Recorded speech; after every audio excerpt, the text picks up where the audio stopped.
నమస్కారం అండి. మరి ఈరోజు నర్సిపేట అభివృద్ధి సెంటర్లో మరి ఏదైతే రోడ్ వైండింగ్కి సంబంధించి 1 year బ్యాక్ నిర్ణయం తీసుకున్నాం, ఆ నిర్ణయం వరకు కొంత మేరకు ఆర్టీఓ ఆఫీస్ వరకు కూడా ఏ విధంగా ఒక మోడల్ రోడ్డుగా ఒకసారి ప్రజలందరూ కూడా చూపించి, మున్సిపాలిటీ ప్రజలందరూ కూడా చూపించి మరి ఈ విధంగా నేను చేయాలనుకుంటున్నాను. మీ అందరి తాలూకా సపోర్ట్ కావాలని చెప్పి ఉద్దేశం మీద దీనికి శ్రీకారం చూడటం జరిగింది. మరి స్టార్ట్ అయిన నుంచి కూడా మరి ఎన్నో అడ్డంకులు అయ్యింది పాత్ర పెట్టాడు. ఎందుకంటే ఒకరిద్దరి మీద ఒత్తిడి తీసుకొచ్చి మరి కోర్టులో వేయించారు. కోర్టులో ఒకరిద్దరు వేసిన తర్వాత మిగతా వాళ్ళు కూడా మా కోర్టులో వేయకపోతే మనం లాస్ అవుతామో, నష్టపోతామని చెప్పి మిగతా వాళ్ళు కూడా ఆటోమేటిక్గా కోర్టులో వేశారు. అయినప్పటికీ కూడా చాలా మంది, ఒక సుమారు 90 మంది మరి మేము బిల్లింగ్ ఇస్తున్నాం, 90 అడుగులు చేస్తే మేము వస్తామని చెప్పి కూడా అన్నారు. అలాగే ఎవరైతే కోర్టులో వేశారో వాళ్ళందరితో కూడా మేము మాట్లాడాం, వాళ్ళని కూడా రిక్వెస్ట్ చేసాం, వాళ్ళు కూడా ఎంతో సహకారం కూడా మాకు అందించారు.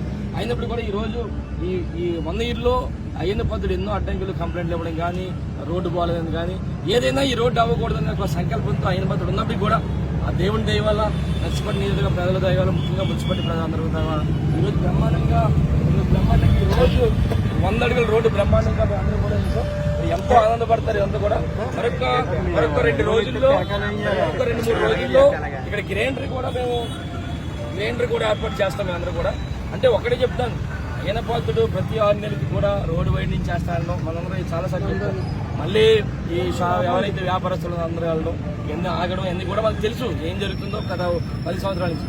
అయినప్పటికీ కూడా ఒక డేరింగ్ స్టెప్ తీసుకుందాం ఎన్నికల ముందు. అంటే ఈ రోజు వేలాది మందిగా నర్సిపేట వస్తారు కనుక వాళ్ళందరికీ కూడా ఇబ్బంది అవుతుంది కనుక ట్రాఫిక్ సమస్య ఉందని మరి ఈ విధంగా నిర్ణయం తీసుకున్నాం.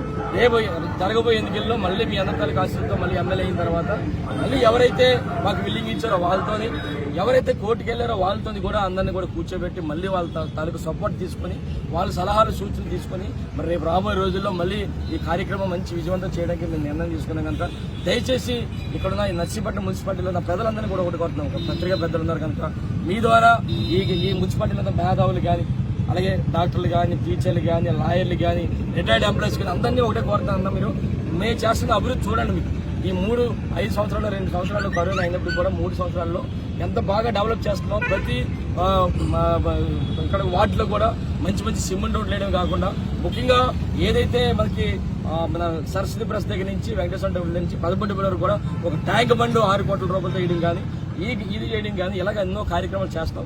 దయచేసి మీ ద్వారా మేము చేస్తున్న ఆ కార్యక్రమం మీ అందరితో సపోర్ట్ చేయాలి. అందుకే రేపు రాబోయే రోజులు మరొకసారి మళ్ళీ మీ ద్వారా చెప్పేది ఏంటంటే, మరొకసారి ఎవరైతే కోర్టుకు వెళ్ళారో వాళ్ళందరితో కూర్చోబెట్టి, ఎవరైతే మాకు విలువ ఇచ్చారో వాళ్ళందరూ కూర్చోబెట్టి వాళ్ళ సలహాలు, సూచనలు, పెద్దలు, సందేశపత్రిక పెద్దలు, మా చైర్మన్లు, వైస్ చైర్మన్లు, నాయకులు అందరూ కూడా అందరితో కూర్చొని రేపు రాబోయే రోజుల్లో మరింతగా చేయడానికి సిద్ధమైన కనుక దయచేసి అయ్యన్న పద్ధతులు ఎన్నో అడ్డంకులు పెట్టినప్పుడు కూడా ఈ విధంగా బ్రహ్మాండంగా రోడ్డు అంటే మీరు చూడండి 2-3 రోజులు గ్రైండర్ వేస్తాం. మీరు ఒకటే ఆలోచన చేయాలి. ఈ రోజు మున్సిపాలిటీలో ప్రజలందరూ కూడా మా తాలూకా ఆలోచన అభివృద్ధి మీద ఏ విధంగా ఉందో మీకు ఆలోచించండి. రేపు మరొకసారి మనకు అవకాశం ఇస్తే మరింతగా కార్యక్రమం చేసి మరింతగా నర్సీపట్నం అభివృద్ధి చేయడానికి సిద్ధంగా ఉంది కనుక దయచేసి మరి మీ ద్వారా నర్సీపట్నం మున్సిపాలిటీ ప్రజలు ఒక్కరు కూడా పేరున ప్రత్యేక ధన్యవాదాలు జరుపుకుంటూ మరి మీ అందరి తాలూకా సలహాలు, సూచనలతో రేపు రాబోయే రోజుల్లో చేస్తాను. అందుకని రేపు జరగబోయే ఎన్నికల్లో మీ అందరి తాలూకా సపోర్ట్తో, మీ అందరి తాలూకా ఆశీర్వాదాలతో నేను మంచి మెజార్టీతో గెలిపించాలని చెప్పి మనస్ఫూర్తి కోరుకుంటూ సెలవు తీసుకున్నాను. జై జగన్.